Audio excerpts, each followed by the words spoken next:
Hello everybody, welcome back to another brand new episode of Business Blaze. This episode is brought to you by the fine people over at Squarespace. From websites and online stores to marketing tools and analytics, Squarespace is the all-in-one platform to build a beautiful website. Check out Squarespace through the link in the description below. More on them in just a little bit. And this one I'm very much looking forward to this one because I absolutely love/hate this shit.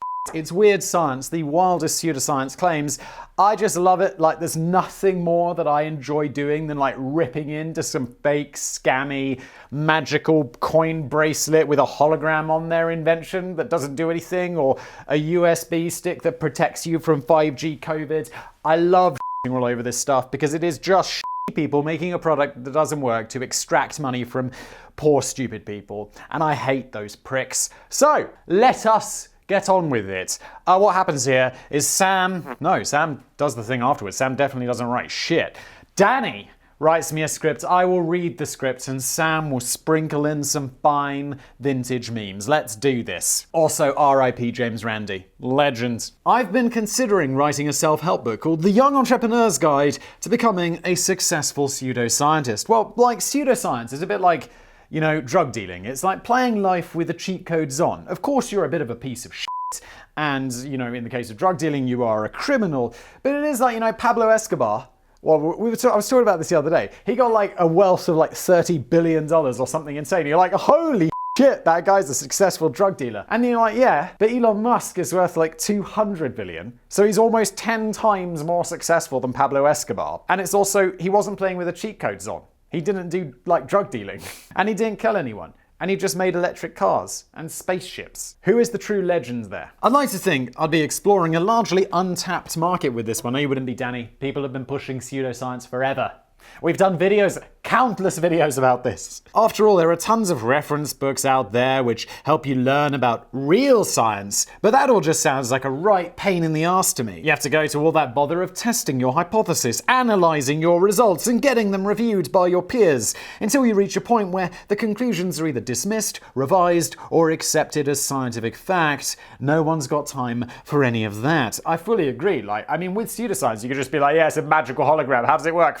Magic, eh? And that's it. There is no peer review. There is no rigor.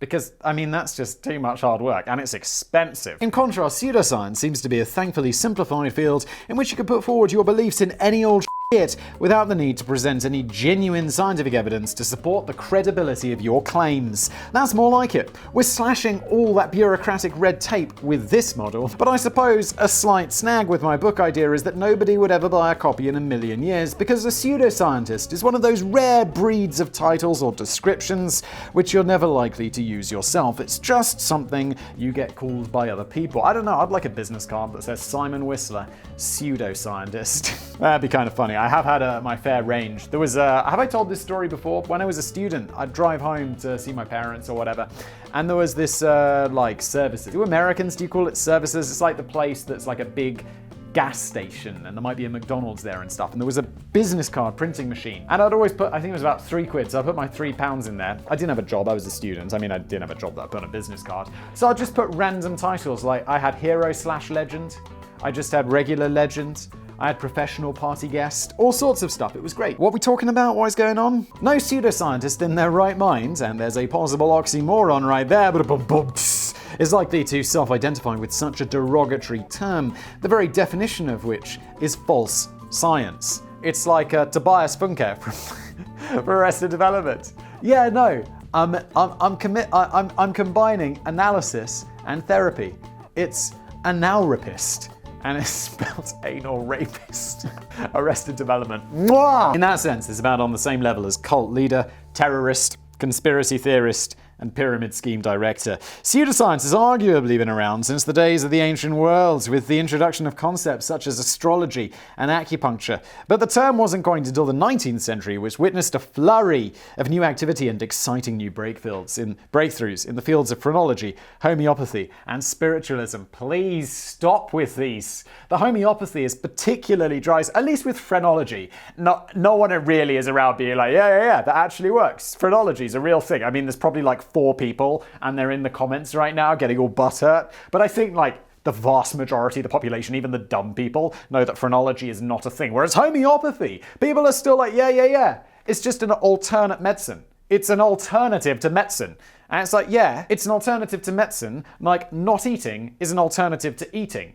You know, it's not going to do you any good, and eventually you're going to die. For fuck's sake. At best, pseudoscience might be considered by some to be a bit of harmless fun. If people like to believe that the Earth is flat, or that there are canals on Mars, or that you can find water or metal treasure with the aid of a divining rod which looks suspiciously like a Y-shaped stick, just let them get on with it. Yeah, I mean, but that doesn't mean we shouldn't make fun of them, because it's just silly. But yeah, they're not hurting anyone. And honestly, with homeopathy, you're not hurting anyone except for yourself, unless you are a homeopathist. Homeopathist? Crook?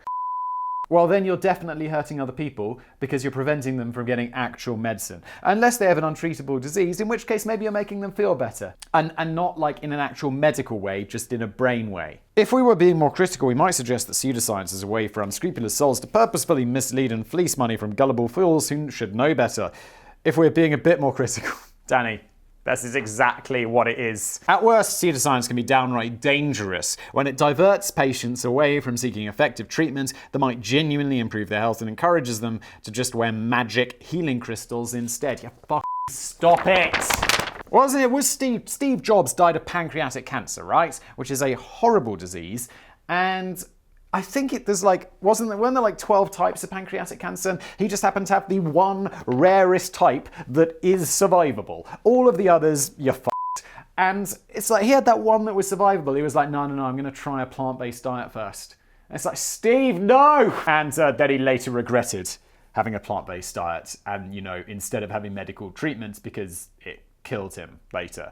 I believe. I'm not sure. I'm just going to throw in an allegedly. I have read that Steve Jobs book. It could even be argued that pseudoscience has played a deeply disturbing role in a relatively recent genocide. Oh my god. The process of phrenology, in which it is claimed that you can determine personality traits, intelligence, propensities just by reading the bumps in somebody's skull like a crystal ball, was viewed as genuine science for the first half of the 19th century until it was largely debunked as utter dribbling nonsense. But the Belgians were still pretty big on phrenology. Oh no, when we talk about historical Belgium, there's going to be horrific crimes. Oh, Belgium, why? And look, I'm British. We don't have a brilliant track record. But Belgium, holy shit. But the Belgians were still pretty big on phrenology even over 100 years later. When they colonized a racially divided Rwanda in the 20th century, they used phrenology to confirm that the Tutsi group were more intelligent and superior to their neighbors, the Hutu. Oh god. This appeared to provide false justification for the mass murder of the Hutu group on the grounds that they were now officially an inferior race, which in turn generated the Rwanda genocide of 1994, shockingly recent. What the fuck? In which 600,000 people were slaughtered. F***ing stop it! Also, when is it okay to murder an inferior race? Even if the science was like, yeah, this group of people is dumber. Or just let's talk about monkeys. Monkeys are less intelligent than us. There's no and also, I won't use dogs as an example, because every time I'm like, dogs are less intelligent than us, people are like, Simon, dogs are more intelligent than humans. And I'm like, well, they're more intelligent than you, apparently. But it's like, let's just say monkeys. That doesn't mean we can f***ing slaughter all the monkeys. That's not suddenly okay. Or is it? Because we slaughter animals all the time for consumption. This is very confusing. But when it's people, it's not okay. This is not complicated. Why are we stuck in this quagmire of morals? We're not here to solve moral issues. We're just here to pass judgments on pricks. Still, lightening the mood just a little, a more typical outcome from dabbling in the murky art of pseudoscience is that you end up looking like a bit of a bellend. Here are some of the most notable... Was this the introduction? Oh, good lord. Here are some of the most notable examples of weird science conducted in the laboratories of lunacy. The genetic memory of the human race. A big chunk of the population is convinced that we're born with race memories of our ancestors. A big chunk of the population. In that case, a big chunk of the population are dumb. And that many of our own skills, fears, survival instincts, and fast food preferences are inherited from those that walked the earth before us. Well, some of that's, careful. Some of that stuff is probably true. Like our taste preferences and stuff are, there's going to be genetic factors in there for sure. It's not going to be entirely environment based. Like if I like olives, and maybe both my parents like it. Maybe that is environmental, but there's gonna be some genetic component. Its concept regularly used to great effect in sci-fi films and TV shows such as Quatermass and The Pit. the original 1958 BBC version, which is still one of the most terrifying things ever to be shown on television. I've never seen it, I've never heard of it, and also modern video game titles like Assassin's Creed, never played it. It's often depicted as something which is buried away in your subconscious, waiting for the trigger that is going to bring the secrets of your genetic memory flooding back to the surface. It's a natural development of the reincarnation beliefs held by the father of American psychology, William James, and more significantly, the later theories of Carl Jung, who proposed the theory of continuation of personality over multiple lives via a collective unconscious. Look, Carl Jung, you did a lot of sensible stuff. What is this about? I mean, that's okay. Because you can have all these hypotheses. You can hypothesize all you want. Hypotheses are fantastic. But when they're proved false, you have to be like, okay, I was wrong. You can't continue on your path, unlike a certain Andrew Wakefield, who came up with a hypothesis and was proved adamantly and concretely wrong, and then has spent the rest of his life still continuing to push that dumb hypothesis. I feel like in the UK, we have like all of these titles. Like, you can get knighted, and being knighted is like baller. You get to call yourself Sir, it's pretty epic. And there's all these other different levels of excellence, or whatever the Queen and the government decide to give you. I think there should be the opposite of that. So we could have, you have like, I think it's like MBE, CBE, KBE, I think it's that in that order, of like legendary levels, up to Sir, which is like one of the top ones.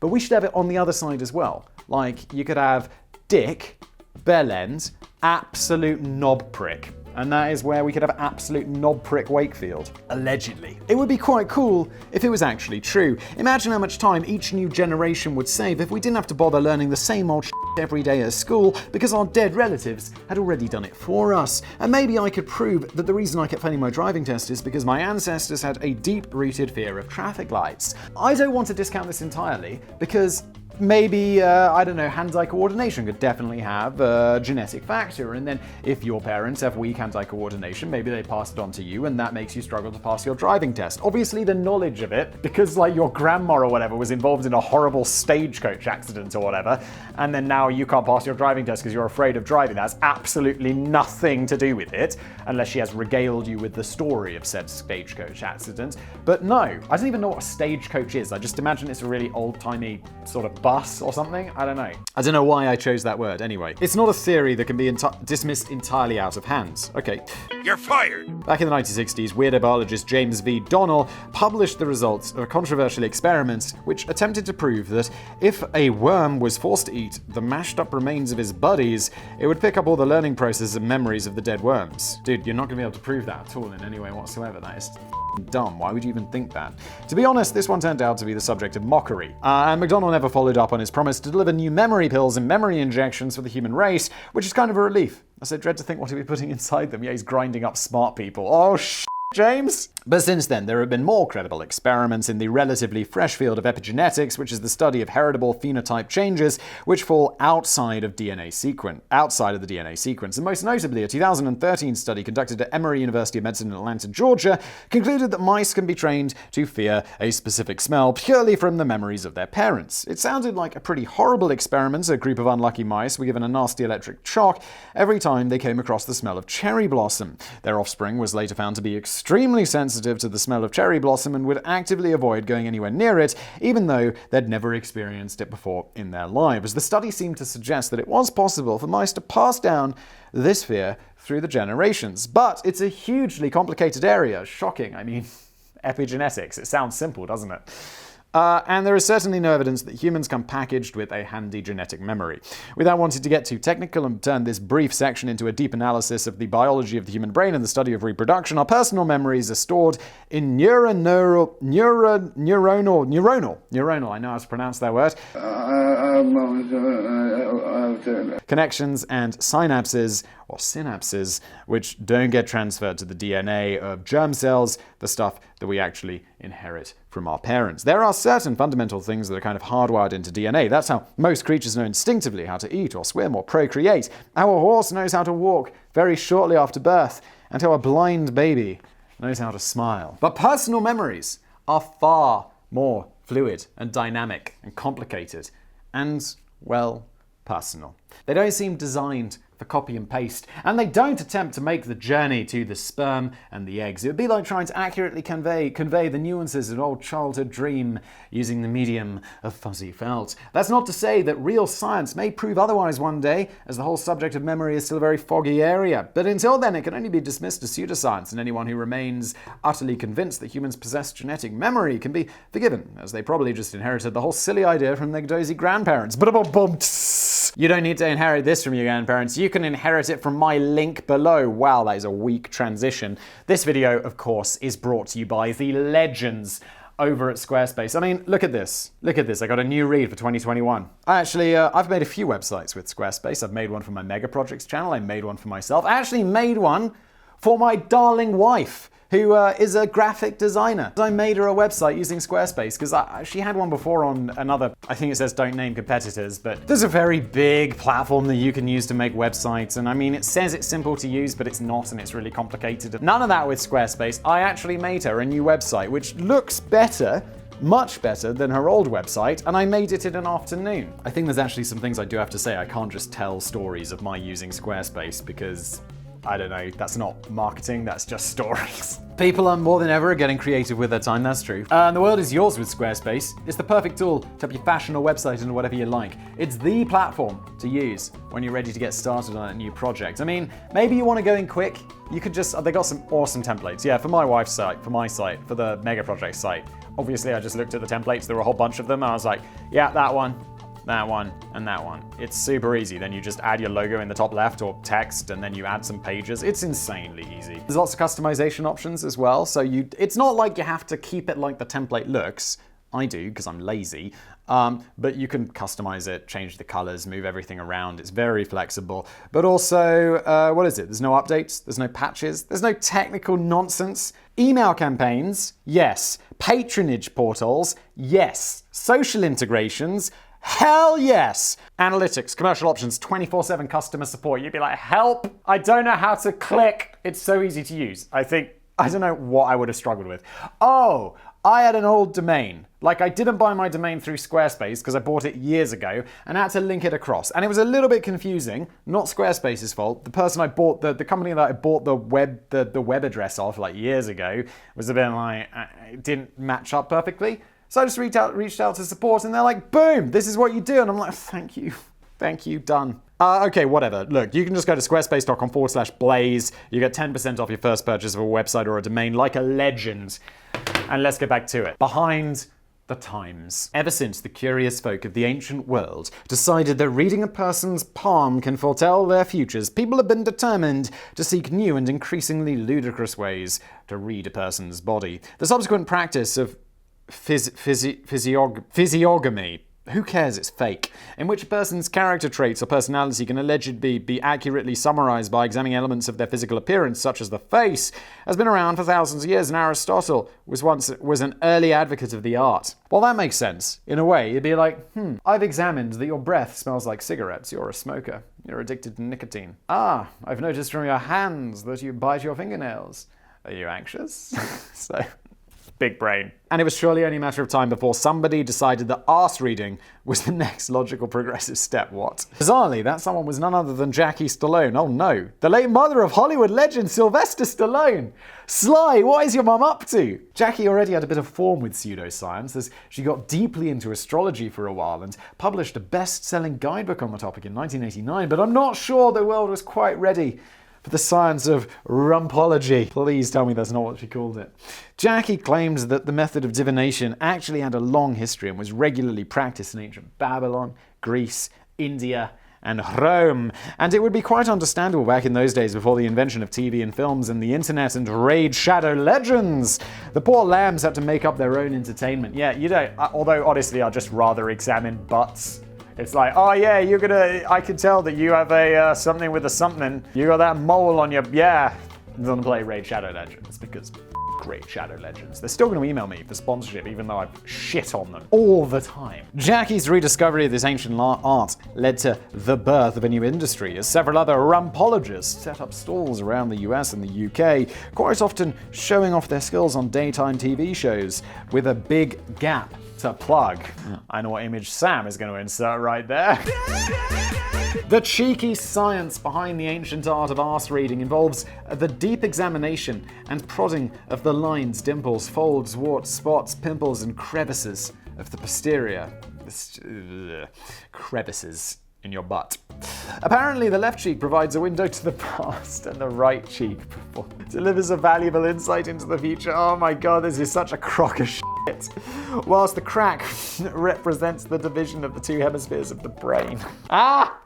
Sly, what is your mum up to? The UK rumpologist Sam Amos reckons that a round bottom indicates a happy, open, and optimistic person, whilst a flat bottom suggests that the person is negative, vain, and sad.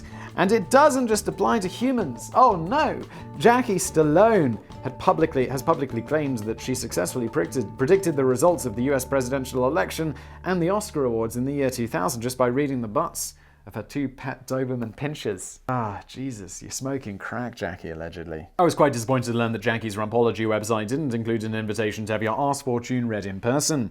Instead, you just sent in a Polaroid of your behinds along with a check for $600. If you're feeling a bit strapped for cash, you could also choose to have your left or right cheek read only for $300. It's okay.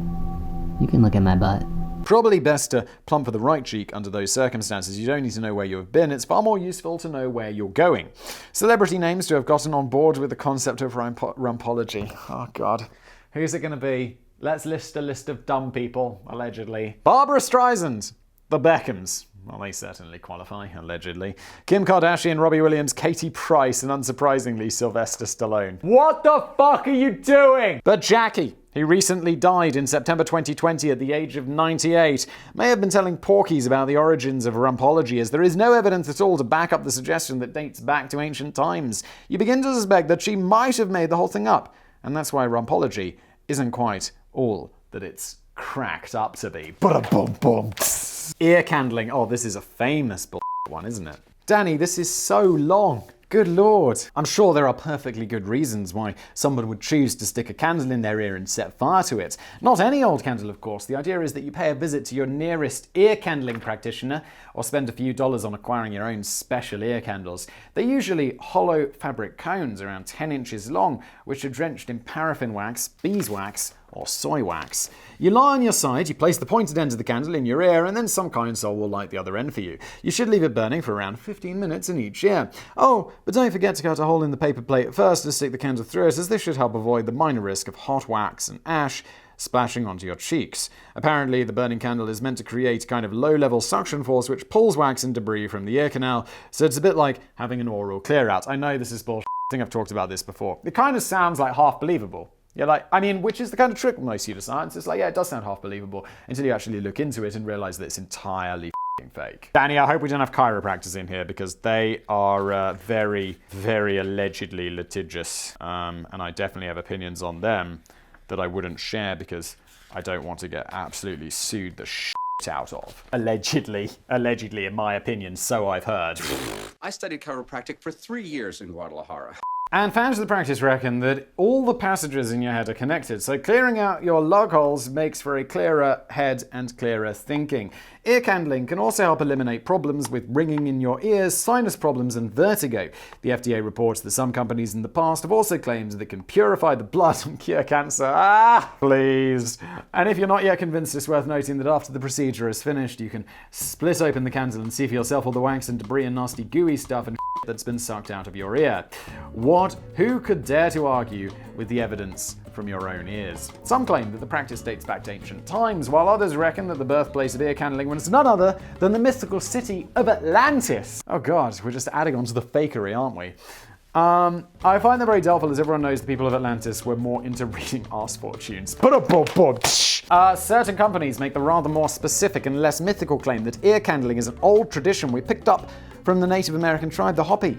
But in fact, one of the larger manufacturers of ear candles, Biosun even flogs their own range under the name Hoppy Ear Candles. In response, the Hoppy tribe has requested that Biosun drops their name from the products on the grounds that the tribe has never even had the slightest connection with this ear candling nonsense, but Biosun has yet to heed this request. The truth is that nobody really knows the origin of ear candling, and it's more likely just a relatively recent invention that sadly doesn't do anything remotely useful at all. There are solid barriers in your head, like say the eardrum, which work against the theories that your head is all super connected, or that clearing out your ears might help shift a migraine. There is no suction force whatsoever created during the candling process, and so nothing is sucking out the wax. In fact, the amount of pressure required to physically suck wax from your ear would shatter your eardrum. Holy shit.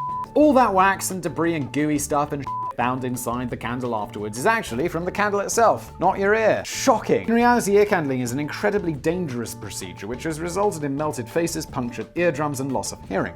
While the FDA has slapped a ban on manufacturers promoting any health benefits from the products, it's still perfectly legal to buy them or receive the treatment from a practitioner. Here's an idea, but a bum bum. Don't let anyone stick something on fire inside your ear and then charge you $100. It just feels so obvious. The lie detector is a lie. I gather that the US briefly got their own version of the Jeremy Kyle show in 2011, those lucky bastards. And for that, I can only apologize on behalf of Britain. Yes, I was being sarcastic. The Jeremy Kyle show is a steaming pile of shit. It's like Jerry Springer, except somehow, and I really don't know how they manage this, but it's even more trashy. If you haven't seen the show, it's a confrontational tabloid talk show, perhaps partly inspired by the Jerry Springer show, yes, in which everyday losers take the stage to air their dirty laundry in public and accuse each other of having an affair or falling off the bandwagon or whatever. Jeremy Kyle himself is an obnoxious little weasel who thinks of himself as a tough-talking superhero, allegedly, in Danny's opinion. He claims to provide a solution to every problem at hand while simultaneously snarling angrily in the face of guests and coming out with some memorable catchphrases like, "Oi Trevor, why don't you man up and grow a pair?" The most annoying thing about the show is when a particular situation is thrashed out by the use of a lie detector. A guy called Kevin is hooked up to the polygraph machine to prove once and for all that he didn't cheat on Tracy with her best mate Sharon, and a caption briefly scrolls across the screen to remind viewers that the lie detector is only 96% accurate.